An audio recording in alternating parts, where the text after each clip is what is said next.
El viernes se presentaron los datos del monitor educativo en lo que tiene que ver con la UTU, con datos bien interesantes que de alguna manera son la base para proyectar los años que vienen. Y para hablar de estos temas y otros, porque estamos en plena discusión del presupuesto todavía, estamos recibiendo a la directora general de UTU, Virginia Verderesi. Un gusto tenerte esta mañana con nosotros. Bienvenida. Bueno, muchas gracias por la invitación. Por favor, estamos hablando de que hay un registro de más de 100.000 estudiantes que tiene la UTU en sus diferentes opciones, ¿no? De educación media básica, superior y tal. Pero si yo le preguntara qué dato le llamó la atención, qué datos no esperaban, ¿qué dice ese monitoreo? Bueno, el monitoreo educativo es una herramienta que tenemos construida hace mucho tiempo, ya desde gestiones anteriores, y la construimos en conjunto con la ANEP. Los datos en general que no sorprenden, pero preocupan, tienen que ver, por ejemplo, con el tema inasistencia, que es una línea de política que venimos trabajando fuertemente en la ANEP. Hay un promedio de estudiantes en la educación media básica que tienen más de 40 inasistencias, y eso es un llamador y una alarma importante. Por eso en esta gestión estamos trabajando fuertemente con ese componente que tiene que ver con lo educativo, pero también tiene que ver con las familias y los entornos donde participan los estudiantes. ¿Es más que de educación secundaria? Registramos mucho y en general nuestra población es una población que viene con rezago educativo. Entonces eso muchas veces hace que los chiquilines comiencen una propuesta educativa, cambien de sistema. Por ejemplo, en la educación media superior nuestra, los chiquilines tienen una edad mayor a la de la educación media de educación secundaria, ¿no? Claro. Y eso hace que también tengamos que pensar, cuando armamos propuestas educativas, propuestas diferenciadas, porque no es lo mismo una población con un rezago que no entra en la edad oportuna, que son 15, 16 años, a que entre con 18, 19 y que muchas veces está en el mundo del trabajo y que el trabajo también compite. Entonces ahí hay alarmas y cuestiones para empezar a trabajar, que en esta gestión estamos intentando y empezamos ahora los diseños de un trabajo en lo que tiene que ver con la formación dual o dualizar algunas propuestas educativas o ir reconociendo instancias de trabajo donde los estudiantes están trabajando y reconocer esos aprendizajes para su promoción. Eso es una línea de política que viene muy fuerte a trabajar. Que estén trabajando lo que estén trabajando, cualquiera sea el trabajo. En un área afín a lo que están estudiando muchas veces. Por ejemplo, tenemos una propuesta que viene funcionando muy bien con la empresa CUTSA, una de las que me acuerdo ahora para comentar, donde los estudiantes están desarrollando allí en los talleres su formación, entonces ahí entran como pasantes, pero la pasantía es un primer paso. Lo importante allí es, qué aprendizaje surge en el mundo del trabajo con un docente tutor que acompaña esos procesos educativos y tomar esos aprendizajes para también formalizarlos, ¿no? Claro, uno de los temas que cuando se presentó los datos del monitoreo, o por lo menos a mí me llamó la atención y que tiene que ver con lo que estabas diciendo, es que la cantidad de estudiantes que viven en familias que reciben la tarjeta Uruguay Social. Eso condiciona mucho todo lo que tiene que ver con el aprendizaje también. Totalmente. Tenemos estudiantes que tienen la tarjeta Uruguay Social, la TUS simple y la TUS doble. Es un porcentaje muy importante de estudiantes y esto habla también de una fragmentación social y cómo llegan los estudiantes a las propuestas educativas. Por eso otra de las líneas de trabajo fuerte nuestra tiene que ver con la alimentación escolar, algo que no podía pasar desapercibido. Y en toda la ANEP se generan alrededor de 60 nuevos espacios educativos para comer, que tiene que ver también con recomponer derechos de los estudiantes, ¿no? Un chiquilín que no cubre sus necesidades alimenticias es muy difícil que pueda sostener, y de esa línea de política se suma otra que tiene que ver la extensión del tiempo pedagógico, que poder estar en el centro educativo. Yo siempre digo esto, ¿no? Si tenemos casi 102.000 estudiantes, esto quiere decir que los centros educativos siguen siendo contenedores. Hay una realidad social que impacta fuertemente, pero necesitamos que los chiquilines y los adultos estén en las propuestas de los centros educativos. Por eso el tema de recomponer, el tema de alimentación en algunos centros, ir creciendo.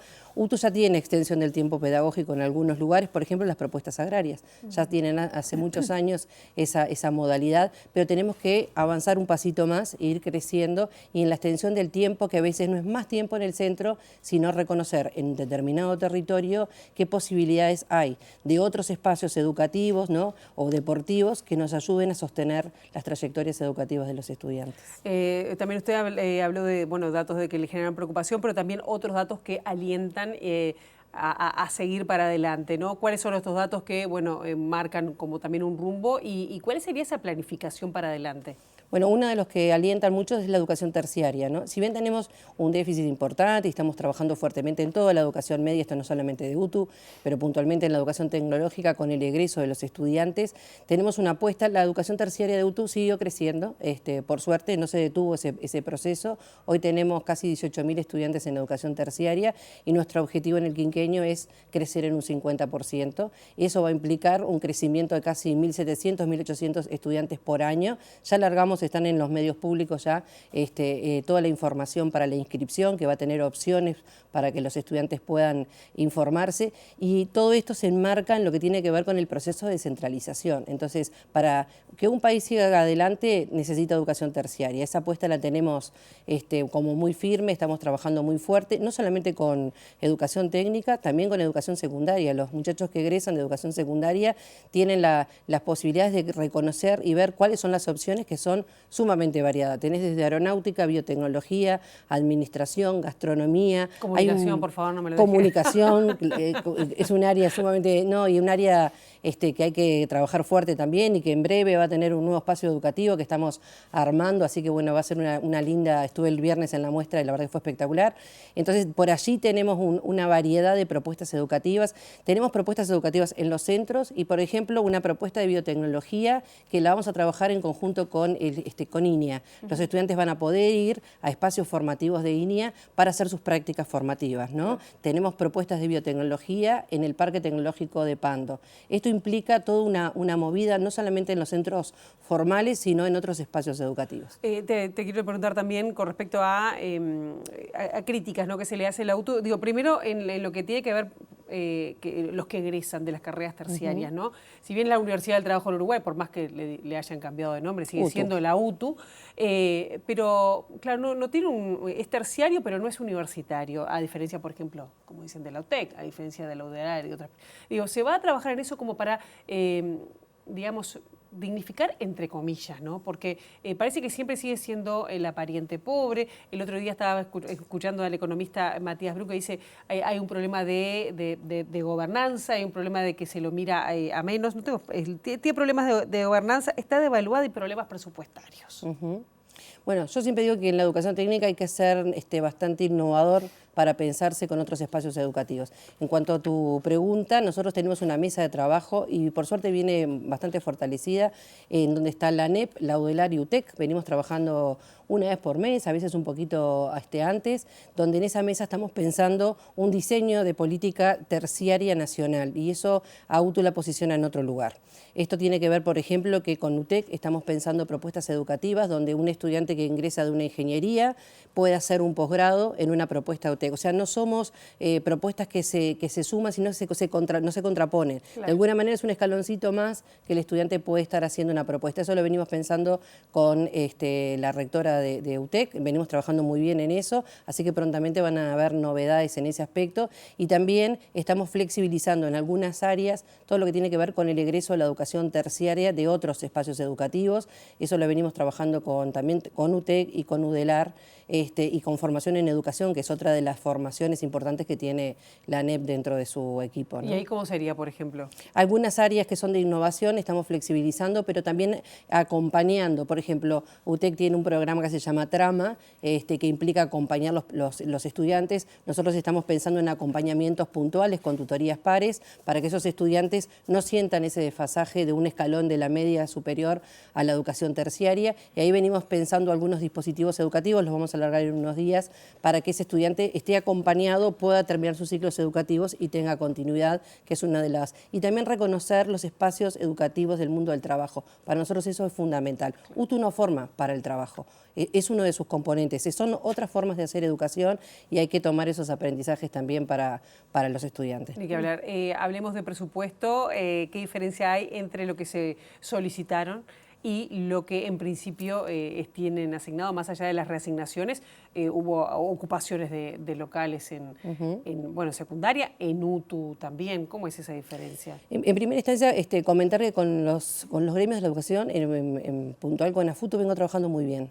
Realmente que vengo trabajando muy bien en diálogo. A veces hay diferencias, por supuesto, pero venimos trabajando y acordando un montón de aspectos. De hecho, firmamos un acuerdo hace unos días que tiene que ver con la cantidad de estudiantes por grupo, las condiciones de trabajo. eso nos parece fundamental.